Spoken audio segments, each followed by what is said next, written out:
Assalamualaikum warahmatullahi wabarakatuh. Sahabat Bang Yos, kali ini waktunya kita untuk melihat kumpulan episode Bang Yos dengan beberapa public figure terkenal. Mulai dari komika, influencer hingga komedian ternama di Indonesia. Dimulai dari yang pertama nih, ada komika asal Larantuka, Nusa Tenggara Timur. Siapa lagi kalau bukan Abdur Rashad. Abdur sukses bikin Bang Yos ketawa oleh salah satu materi stand up-nya yang syarat dengan kritik sosial. Langsung aja yuk kita lihat cuplikannya berikut ini. Ya, kamu ini kan materi stand up kamu itu kan selalu kritis lah. Iya. Terutama di ke Indonesia Timur. Betul. Pengen dong, gua pengen stand up kayak apa? Apa ya? Dikit ya. Jadi sebenarnya materi stand up kamu sekritis-kritisnya saya atau apapun yang dianggap orang bahwa saya kritis dan segala macam itu sebenarnya berangkat dari hal yang saya alami, Pak. Saya tidak mau lompat gitu. ke hal yang saya tidak tahu atau apa gitu. Ya memang harus berdasarkan fakta. Betul. Kritik itu kan. Jadi kalau ada materi saya tentang Raskin pernah, Pak, ada. Jadi kayak saya bilang bahwa saya itu seingat saya dari sejak saya bisa makan, mungkin umur 1 tahun atau 2 tahun, sejak saya bisa makan sampai saya tamat SMA di Kupang, itu kan saya tinggal dengan nenek saya gitu. Seingat saya sepanjang hidup saya makan beras Raskin. Apa beras? Beras Raskin. Beras miskin, Raskin. Saya selalu makan Raskin gitu. Setiap bulan saya ingat saya ngantri di kantor lurah bawa kupon untuk dapat beras Bulog gitu. Jadi tubuh saya ini kalau dibelah isinya ini kebijakan pemerintah. Karena saya selalu makan Raskin. Jadi gitu. Tapi yang saya heran dari Raskin itu kan setiap kali kami antri di kantor lurah kemudian dapat, tidak bisa langsung dimasak kan, dia harus dibersihkan. Karena campur pasir apa? Iya, betul. Sampai kemudian Raskin itu murah sekali dia. Saya tidak tahu sekarang, tapi terakhir yang saya baca itu Rp1.700 per kilogram. Itu kita beli 1 kilo, setengah kilonya kerikil. Jadi kita kalau bersihkan, begitu mau dimasak, kita bersihkan. Habis dong, sisanya sedikit. Ya, begitu berasnya bersih, kerikilnya kita bisa pakai untuk cor rumah. Gitu. Berarti bermanfaat juga dong. Bermanfaat. Rumah saya jadi karena beras Raskin. Keren sekali. Kayak kurang lebih seperti itu yang saya ini. Yang materi-materi yang saya bikin. Sebenarnya berangkat dari hal-hal yang saya alami dalam hidup. Sebenarnya, Pak. Seperti saya protes masalah listrik susah. Karena pada zaman saya SMA bahkan, Kota Kupang, ibu kota provinsi pun, waktu saya SMA itu masih ada pemadaman bergilir. Jadi kami seminggu itu ada 1 hari atau 2 hari dapat, dan selebarannya ada dikasih. Jadi setiap kadang Senin sama Jumat itu kelurahan saya yang kena pemadaman bergilirnya. Dan terus kamu pakai apa pada saat padam? Pakai lampu pelita. Teplok itu. Ya, lampu pelita. Saya tidak tahu di sini istilahnya apa yang teplok kalau saya dulu kecil. Iya, botol kaca kita kasih sumbu, minyak tanah di bawah. Iya, aku dulu suka gitu. Iya, kita belajar pagi-pagi hidung hitam tuh, Pak. Iya kan, Pak ya? Karena asapnya anak-anak zaman sekarang nggak tahu sih ya. Kita kalau tidur pakai lampu pelita, pagi-pagi pasti ininya hitam. Karena kita hirup udara hasil dari lampu pelita. Nah, saya itu bahkan stand up pertama kali di Kompas TV saya bahas soal listrik susah dan segala macam. Lalu saya bilang, seingat saya selalu protes masalah listrik susah, selalu mengeluh pada Tuhan. Kenapa saya hidup di daerah yang listriknya susah? Lalu kemudian Tuhan jawab itu dengan 4 tahun yang lalu Tuhan memberikan saya rumah di Depok, di Rawadenok, tepat di depan Sutet.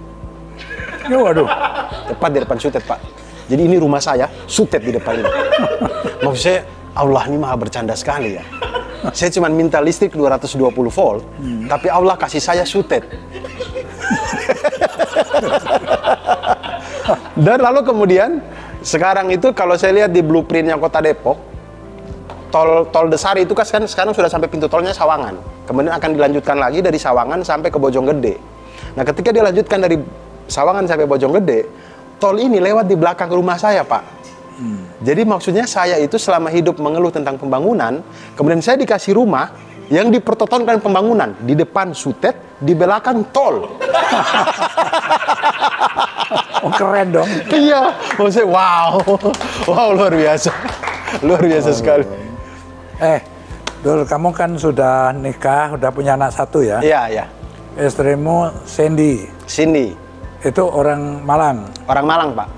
Orang Jawa dong? Iya, orang Jawa. Oh, cinta kampus dulu kali? Iya, bertemu di Malang, kemudian kayaknya nikah dengan orang Jawa deh. Karena kalau saya dulu agak takut, karena kalau bukan agak takut, tapi lebih ke melihat keluarga saya, yang lainnya yang di keluarga saya rasa kalau istrinya orang timur, kayaknya istrinya lebih jahat dari suami gitu.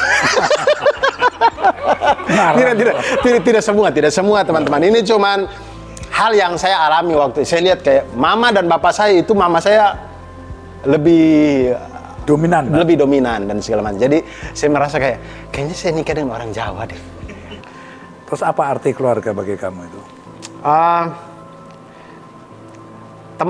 Tempat bahagia sih menurut saya, Pak. Tempatnya bahagia karena saya pernah di dalam karir stand up saya pernah stand up di sebuah acara yang audiensnya 10.000 orang. Saya pernah membuat orang tertawa 10.000 ini. Saya pernah membuat, entah mungkin ada yang tidak tertawa, tapi yang sepengetahuan saya lihat dari panggung tertawa nih semua orang. Saya pikir itu sudah tingkat kebahagiaan, tapi ternyata kesenangan itu kalah dengan membuat istri tertawa gitu. Gimana cara membuat istri? Nah, itu hal yang sulit menurut saya, Pak. Membuat istri tertawa itu sulit sekali. Kalau membuat orang lain tertawa itu mudah, karena orang lain tidak tahu sisi buruknya saya gitu. Dia taunya personanya Abdur di panggung aja. Kasih ada duit yang banyak, ketawa langsung dia. Betul juga ya. Kenapa capek-capek bikin materi, harusnya kasih duit saja gitu. Iya, jadi istri bisa tertawa itu, saya rasa itu kebahagiaannya saya sih. Melihat dia tertawa, melihat dia bagaimana dia tahu buruk-buruknya saya, tapi dia masih bisa tertawa dengan saya. Mendorong semangatmu juga itu ya. Bahagianya luar biasa. Wah, di balik materi-materi stand up-nya yang lucu, ternyata Abdur punya sisi yang romantis juga ya ke istrinya. Beralih dari Abdur, sekarang giliran salah satu penguasa yang beberapa waktu lalu sempat viral di jagat maya karena pencapaiannya dalam waktu yang relatif singkat. John LBF datang dan berbagi dengan Bang Yos tentang kisah hidupnya yang jungkir balik saat menjadi seorang mualaf. Ini dia cerita lengkapnya. Saya baru memulai rumah tangga. Di usia saya yang dibilang cukup telat, umur saya 35 tahun saya baru nikah, ya kan? Kok saya malah dipecat nih, dapat ujian berat kayak gini nih. Dalam hati saya marah sama Allah. Secara manusia ya, saya berpikir, ya Allah kok tega banget sih? Saya memeluk agama Islam bukannya Allah sayang sama saya, kok Allah malah ngasih ujian saya berat banget sih kayak gini, ya kan? Tapi seketika saya sadar, saya bilang, saya nggak boleh kayak gini Saya percaya kalau Allah udah nitipin nyawa, ini nyawa loh, bukan barang loh, yang Allah titipkan di perut istri saya loh, anak loh ini. Ya, saya percaya nggak mungkin akan dibiarkan terlantar kalau saya mau usaha. Saya perbaiki pikiran saya perbaiki mindset saya waktu itu. Jadi kita biasa kan kalau dalam posisi kayak gitu nih ada setannya, ada malaikatnya, jadi pikiran kita nih berantem sendiri Bang Yos, berantem sendiri. Akhirnya saya memilih untuk memihak suara yang baik. Saya memutuskan suara malaikat akhirnya. Suara malaikat yang saya sampaikan. Berjuang lagi. Ya, saya sampaikan dari diri saya bilang, ya Allah ampuni hamba. Hamba udah sempat merendahkan Engkau dengan hamba khawatir akan posisi hamba hari ini. Hamba percaya ya Allah bahwa kalau Allah izinkan segala hal, mau hal buruk secara manusia kita melihatnya hal buruk itu atas izin Allah, kun fayakun, terjadilah. Hamba sampaikan gitu. Hamba nggak mau ikut campur rencana Allah. Yang pasti posisi hamba saat ini punya anak yang istri saya lagi hamil anak saya. Hamba yakin dan percaya kalau hamba mau berusaha, insya Allah ada jalan. Udah, saya langsung memberanikan diri telepon istri saya dulu Bang Yos. Saya telepon istri saya. Saya telepon, begitu saya udah minta ampun sama Allah itu, saya nggak berapa lama saya telepon istri saya. Orang pertama yang saya telepon adalah istri saya. Saya bilang, Ma, sorry ya Ma. Saya bilang, saya nangis bener-bener. sorry ya Ma, Papa udah jadi laki-laki yang gagal, saya bilang. Kenapa Pak? Gitu. Hari ini Pak Kunal mecat Papa, saya bilang. Nah, alhamdulillahnya bukannya istri saya marah-marahin saya, bukannya istri saya komplain ke saya, Bang Yos, malah istri saya bilang gini, ya udah Pak, Papa semangat, cari kerja lain kan masih banyak. Itulah yang membuat saya tuh kayak diguyur, kayak diguyur air di siang hari. Di ketika saya lagi panas, lagi dahaga, jadi adem. Tiba-tiba dengan statement istri saya itulah yang membuat saya tuh kayak, ini yang saya takutkan nih, suara istri saya, karena kan saya cinta banget sama istri saya. Saya sayang banget sama istri saya baru memulai rumah tangga kecil saya ini, karena saya pernah sampaikan Bang Yos, saya ini nggak kepingin kaya. Saya hanya pengen punya keluarga kecil yang harmonis, mau dalam kehidupan sederhana pun saya siap, nggak masalah. Saya tuh impian saya tuh sederhana. Saya nggak punya impian yang nanti punya rumah di Pondok Indah yang gede. Nggak pernah saya berpikir seperti itu. Impian saya ini sangat sederhana. Saya pengen seperti orang-orang umum lainnya, punya keluarga kecil yang harmonis, yang bahagia, ada anak, kita berkumpul dengan gembira, dengan ceria, kayak keluarga cemara gitu aja lah. Nah, ketika istri saya sampaikan seperti itu ke saya, Bang Yos, 16 Maret 2020 itu jadi trigger saya untuk bagaimana saya, wah istri gua dukung nih, saya harus lebih semangat lagi, saya nggak boleh mengecewakan kepercayaan istri saya. Orang kedua yang saya telepon adalah Pak Sabar, Bang Yos. Oh, Pak Sabar. Ownernya High Five. Karena saya deket kan waktu saya kerja di Ospas ini, deket sama Pak Sabar. Ketika saya telepon dia nggak bisa bicara banyak, ya dia cuma menyemangati saya, semangat Pak. Ya udah nanti coba saya bicara dulu ya sama BOD lainnya, karena dia nggak bisa ngambil keputusan sendiri karena ada 5 orang di situ. Nah, saya tungguin ya seminggu, berapa hari, 1 minggu saya tungguin, kok nggak ada kabar nih dari Pak Sabar, karena saya hubungan baik komunikasi. Ya udahlah, kalau saya cuma nungguin dari satu sumber, itu namanya saya bodoh. Kan belum tentu saya di Pak Sabar itu mau terima saya. Akhirnya saya bikin lamaran lagi, saya lamar kerja. Tapi memang di masa pandemi itu Bang Yos tidak ada banyak banget perusahaan yang memang tidak membuka lowongan kerja. Akhirnya saya balik lagi ke burung, Bang Yos. Saya balik lagi ke dunia burung. Saya ke pasar burung. Beli burung pleci murah, saya rawat, saya embunin, saya ini sampai gacor. Nah, disitulah saya mulai kreatif nih. Jadi burung-burung yang saya rawat ini karena memang desakan saya harus bisa menafkahi keluarga saya harus jadi laki-laki yang bertanggung jawab. Saya banyak berpikir keras di masa itu, di pandemi ini, punya banyak waktu di rumah, Bang Yos. Akhirnya saya belajarlah marketplace. Saya belajarlah cara beriklan di OLX. Saya belajar Google Ads, saya belajar Instagram Ads, cara-cara iklan di media sosial bagaimana. Itu semua saya pelajari gratis dari YouTube dan Google. Jadi benar-benar punya keinginan keras untuk bagaimana saya bisa memasarkan burung-burung itu tuh melalui marketplace sehingga saya punya quantity yang banyak, sehingga saya punya banyak uang untuk bisa menafkahi istri saya. Gitu Bang Yus. Nah, kemudian dari Maret 2020 sampai bulan Juni saya nafkahi istri saya dari jualan burung. Di Facebook, di OLX, dan lain-lain. Burung jenis apa tuh yang kamu jual? Macam-macam, ada lovebird, ada pleci, ada kenari, ya, murai batu. Jadi saya beli burung, orang BU gitu, saya burung, terus saya rawat, saya bawa ke tempat lomba burung, dia juara, saya jual lebih mahal. Hasilnya untuk semua keuntungan, jadi yang saya ambil modalnya aja. Untungnya saya serahkan istri. Iya. Saya serahkan istri karena apa? Ya biar istri yang pegang, biar dia atur. Karena kita butuh persiapan dana yang besar untuk kelahiran dan masa depan kita. Itu sampai berapa lama kamu hidup lewat burung itu? Maret 2020 sampai Juni. Maret, April, Mei, Juni, 4 bulan. Nah, terus setelah itu kamu Juni, tanggal 15 Juni 2020 saya ditelepon sama Pak Sabar. Alhamdulillah. Sama Pak? Pak Sabar. Jadi saya ngobrolnya Pak Sabar Maret, 15 Juni 2020 Pak Sabar telepon saya, Pak Henry bisa ke Kelapa Gading, saya mau ketemu Bapak ngebahas tentang keinginan Bapak bergabung di perusahaan saya. Saya berangkat ke Kelapa Gading tanggal 15 Juni itu, sama istri saya ada kondisi hamil tua. Udah mau lahiran itu Bang Yos.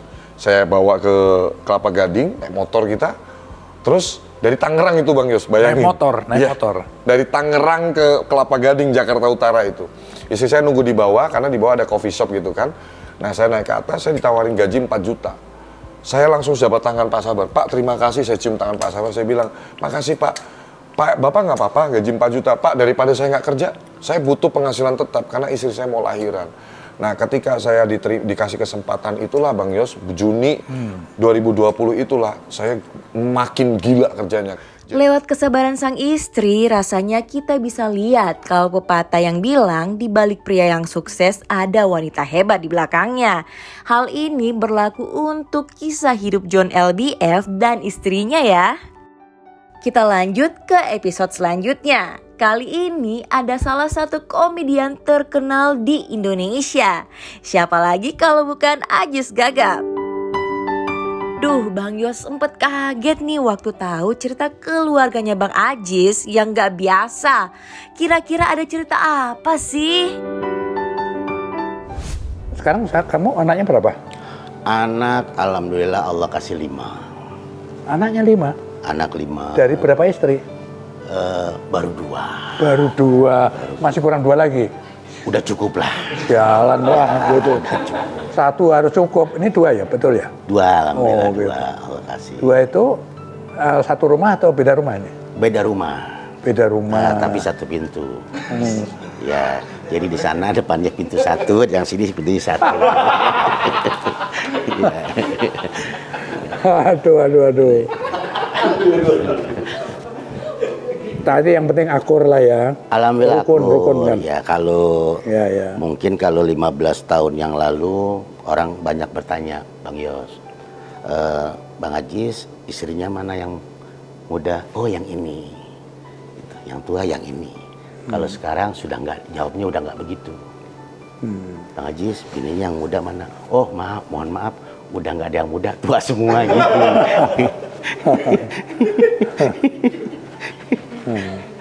Udah ya punya 2 istri dan keluarga. Ya, alhamdulillah mantu 3. Mantu? Udah punya mantu 3. Loh, sudah punya cucu juga? Cucu alhamdulillah 5. Waduh, gua kalah ternyata nih.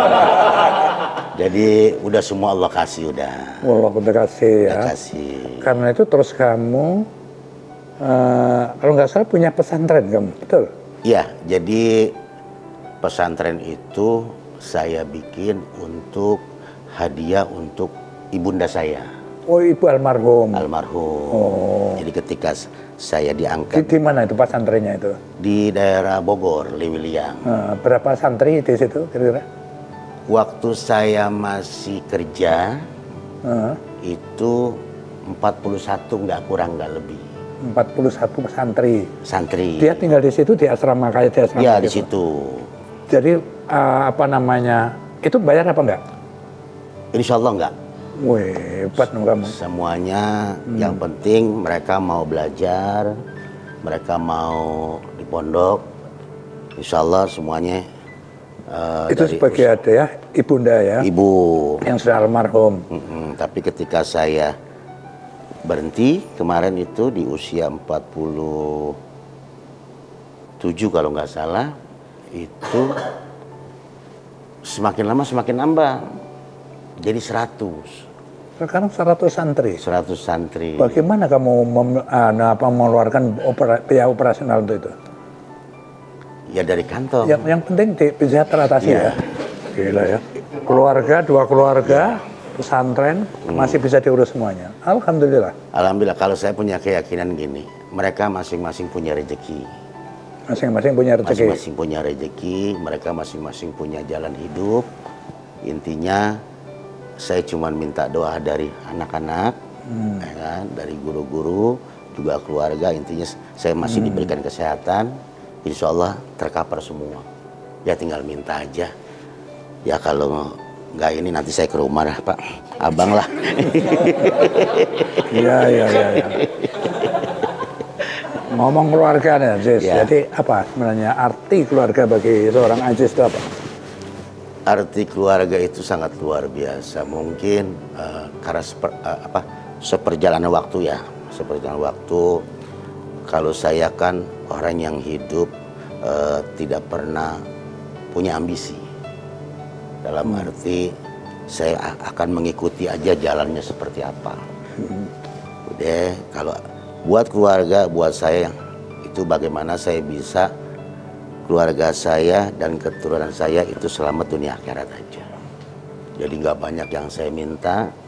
Saya kepengen anak keturunan saya itu selamat dunia akhirat. Tapi paling tidak memberikan dorongan moral ya kepada kamu lah. Iya. Bekerja lebih keras gitu. Saya sebagai orang tua cuman bilang sama mereka, apapun yang kalian jalani itu ya belajar dari kehidupan. Orang tua hanya bisa mengarahkan yang terbaik untuk anak-anaknya. Kamu tinggal pilih mana yang baik buat kamu. Intinya saya cuma bilang, satu, jaga nama baik orang tua. Itu dia sahabat Bang Yos, dimanapun kalian berada, dengerin kata Bang Ajis barusan. Dimanapun kalian berada, apapun yang kalian lakukan selalu jaga nama baik orang tua. Sampai di sini dulu kompilasi cerita Bang Yos dengan para public figure. Masih banyak cerita yang akan hadir di Benang Merah Bang Yos. Karena itu jangan lupa untuk terus nantikan bintang tamu lainnya di episode selanjutnya. Dengan cerita-cerita yang gak kalah menarik pastinya. Wassalamualaikum warahmatullahi wabarakatuh.